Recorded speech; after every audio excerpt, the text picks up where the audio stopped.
Very humbling. I just thought I'd gone way past my sell-by date, and when an interview like this comes along and they get a chance to say they want to do a charity event, of course that appeals to me first of all. And most of these events that are tributes to particular artists, but really the whole idea of it is to make use of the celebrity to raise money for charity, and I'm really happy to be part of something like that. You say an artist, but you're more of an icon, surely. I don't know about an icon. I think things become iconic. I've made an iconic movie. I think Summer Holiday would be considered an iconic movie, the first of a type. But I don't know whether we actually, I don't know. Yeah, Elvis was an icon, but I don't think I've reached that status yet. You're being too modest. If someone was to compile a clip reel of your best bits career-wise, not that you do at the end of X Factor, what would you pick to be on there? It must be quite hard. Well, it would be, but I think I would pick, for instance, my first record, Move It. I would pick my first #1, Living Doll. I would pick The Young Ones as being the first really big successful movie I ever made. So one would tend to favor the things that were truly successful, and I would go on through the years with that. We Don't Talk Anymore would have to be on there, the biggest selling single I've ever had.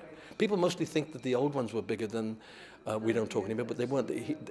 We Don't Talk Anymore was twice as many sales as Living Doll, for instance. This is not to put Living Doll down, it's just that you need to know that. Summer Holiday was a big hit too, but We Don't Talk Anymore was the best and biggest. A lot of people are touring and reforming. A lot of icons like yourself sort of coming back into again. You're hitting the road.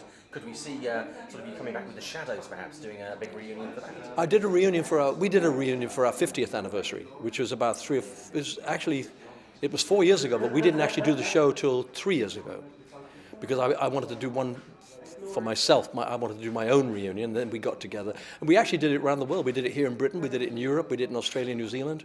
So you could never say never. When I said to Hank, "Do you think we'd ever do this again?" He said, "Never say never."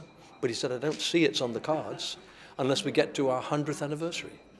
Christmas is coming. It doesn't really start for me until I hear mistletoe and wine. I miss the days of that Christmas #1 battle, though. Do you think it's changed? Do you think it means as much these days? Any #1 means a lot. You know, the only difference is now that we don't sell as many records as we used to at #1. You know, you can be #1 in Britain with a sale over a piece of a whole week, and sell 35,000 copies. And in the days when the Shadows and I and Elton and Elvis and you name them, all these big artists before me, we were selling up to 80,000 a day. So things have changed drastically, and not for the better.